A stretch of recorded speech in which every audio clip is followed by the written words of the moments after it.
Thank you for everyone hanging in there. I know it's been a very long day for everyone. My name is Dr. Jo Curnow. I'm a professor at the University of Manitoba. I teach race and racism for the Faculty of Education to teachers, and I am a scholar in the area of racism. And so I wanted to start to be really clear, because I know that people are concerned about how is this relevant to the budget, by saying that I believe, it is my professional opinion, that this budget that's being advanced is a tool of white supremacy. It does not move us closer to racial justice in the ways that this body has said that you are committed to in the last year. But I want to be really clear about what I mean by that, because I think often when my students hear like somebody called racist, they're like, oh, that person is a bad person. It is understood as an individual phenomenon, an intentional phenomenon, and a conscious act, like using a racial slur or having bad feelings in your heart.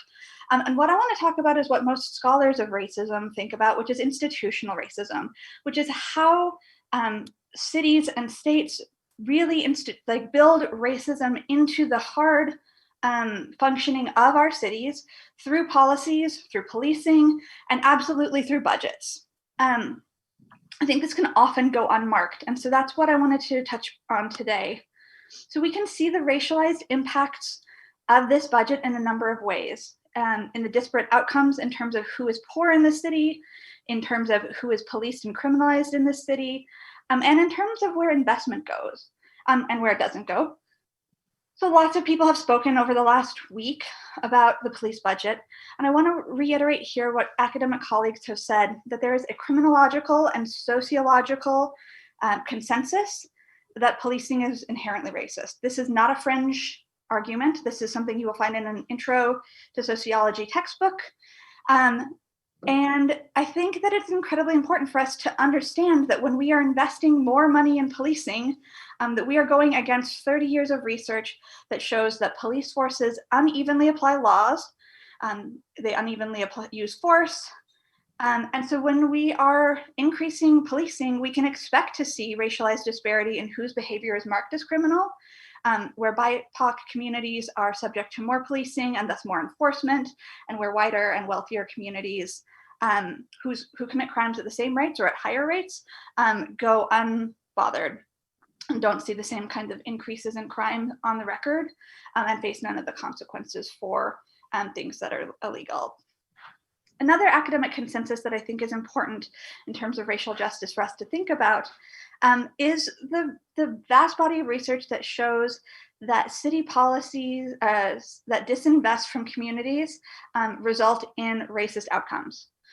Budget documents like these make it seem kind of objective, like these are just choices or neutral choices about where funds are required, but they tend to be driven by the very real unchecked racism of counselors, of staff, of community members, and again, not in intentional, mean, nasty, conscious ways. This is the way that white supremacy operates if we don't actively work against it.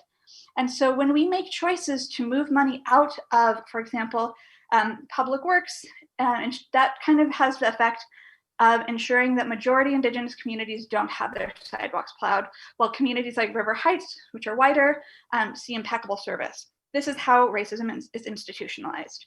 When we see bus lines that frequent communities of color getting reduced, this is a way that racism is institutionalized.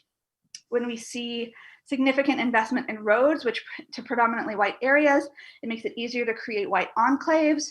And this is a major long-running way that white supremacy is institutionalized into our cities. It makes it really hard to work against it. So when we don't adequately fund the tree budget, when we think about access to services like waiting pools and active transit routes, and all of these things, when there is not enough money available for community services to be really aggressively and equitably invested in the city, what we see is time and again for over 70 years of research that this results in racist outcomes that are entirely knowable, entirely predictable, and entirely avoidable with proper investment in the community. So as I said before, institutional racism doesn't require intent. It doesn't require conscious decision-making on anyone's part. So this is why I wanted to talk today. I want to mark this choice. The choice to advance this budget is racist. It will have racist impacts for the city for decades. And it will not be new. It will continue, I think, a long-running pattern of doubling down on policies that have been proven ineffective in research across a lot of different disciplines, and which I think a lot of communities of color have been saying, like, this doesn't work for us for a very long time, and that hasn't been listened to. So there's a significant body of research also that shows that reallocating money from policing toward alternatives, whether those be safety initiatives like well-being checks, for example, I'm thinking about a cahoots model, or basic services like housing, healthcare, food security, safe spaces, those all have a far greater return on investment. I know return on investment is something that is important to people, and this has a far greater return on investment than either roads or policing. These are also demonstrated to be effective and to work against racialized disparity when they're implemented properly. So my point is, if you are a person who saw the uprisings in the US around George Floyd's murder this summer and thought, no, not here, and felt appalled and called to action, then you need to amend this budget. If you attended the Justice for Black Lives rally, which was, I think, really visionary and really showed a new kind of direction for Winnipeg, if you went to that this summer, then you need to amend this budget. And if you reached out to the mayor of Minneapolis to stand in solidarity, then you need to amend this budget.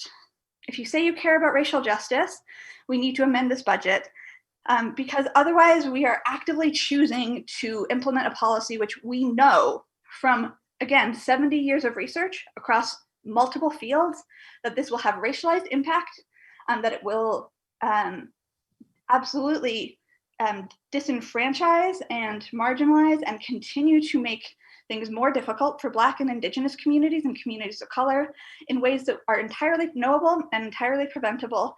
And so I hope that you will think back to this summer and the kind of enthusiasm and the kind of, I think, inspiration that people felt in seeing hundreds of thousands of young people take to the streets to say that they want a city that is rooted in racial justice.